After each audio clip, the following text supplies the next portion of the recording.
దేశమే కాదు ప్రపంచంలో ఎవరైనా కానీ ఒక ఆదర్శవంతమైనటువంటి పేరుని అడాప్ట్ చేసుకుంటారు, ఆదర్శవంతమైనటువంటి విషయాల్ని ప్రచారంలోకి తీసుకుంటారు.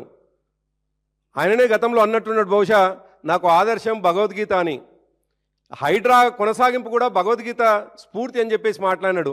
కానీ దురదృష్టం ఏమిటంటే ఆయన ఇవాళ నా స్ఫూర్తి అడాఫ్ హిట్లర్ అని చెప్పేసి మాట్లాడుతున్నాడు. దేశంలో నియంతలని ఆదర్శంగా తీసుకునేటువంటి రాజకీయ నాయకుడు ఈ ప్రపంచంలో ఎవరున్నారంటే అది కేవలం రేవంత్ రెడ్డి మాత్రమే. రేవంత్ రెడ్డి ఒక నియంత ధోరణితో పోతున్నది ఇప్పటికీ స్పష్టంగా కనిపిస్తూ ఉన్నది. హైడ్రా పేరుతో ఇవాళ ఒకవైపు కోర్టు మొట్టికాయలు చాలా స్పష్టంగా మొట్టికాయలు వేస్తూ ఉన్నది. పాపం ఆ కమిషనర్ రంగనాథ్ని బలి చేస్తూ ఉన్నాడు రేవంత్ రెడ్డి. అనేక సందర్భాల్లో కోర్టు చీవాట్లు పెట్టినా కానీ అనివార్యంగా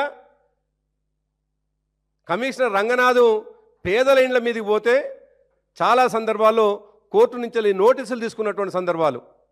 అంతెందుకు ప్రైవేట్ ప్రాపర్టీలని సుప్రీంకోర్టులో కూడా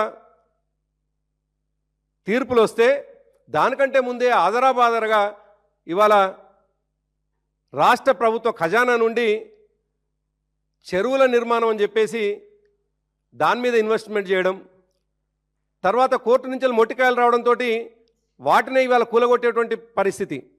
ఎవరి సంపద ఇది? ఈ జాతి సంపదని నష్టం చేసేటువంటి అధికారం రేవంత్ రెడ్డికి ఎవరిచ్చినారు? హైడ్రా పేరు మీద ఇవాళ హైదరాబాద్లో ఉన్నటువంటి అనేక చెరువులని సుందరీకరణ చెప్పి అది ప్రైవేట్ వ్యక్తులదని కోర్టు తీర్పులు రాగానే ఇవాళ దాన్ని పగలగొడతా ఉన్నారు, దాన్ని డ్యామేజ్ చేసేటువంటి పరిస్థితి, ఇవాళ ప్రజలకు ఉపయోగంలోకి రానటువంటి పరిస్థితి. దీనికి పూర్తి బాధ్యత రేవంత్ రెడ్డి వహించాలి. జాతి సంపదను నష్టం చేస్తూ రాష్ట్ర సంపదను కొల్లగొడుతున్నటువంటి రేవంత్ రెడ్డి డెఫినెట్గా జవాబు ఇవ్వాలి ప్రజలకు. ఇవాళ కేవలం ట్వీట్ చేస్తే వాళ్ళ మీద కేసులు పెట్టి ఇబ్బంది పెట్టేటువంటి ప్రయత్నం చేయడం ఇది నియంతృత్వ ధోరణికి పరాకాష్ట. ఇది మానుకోవాలని చెప్పి రేవంత్ రెడ్డిని హెచ్చరిస్తా ఉన్నాం. Thank you.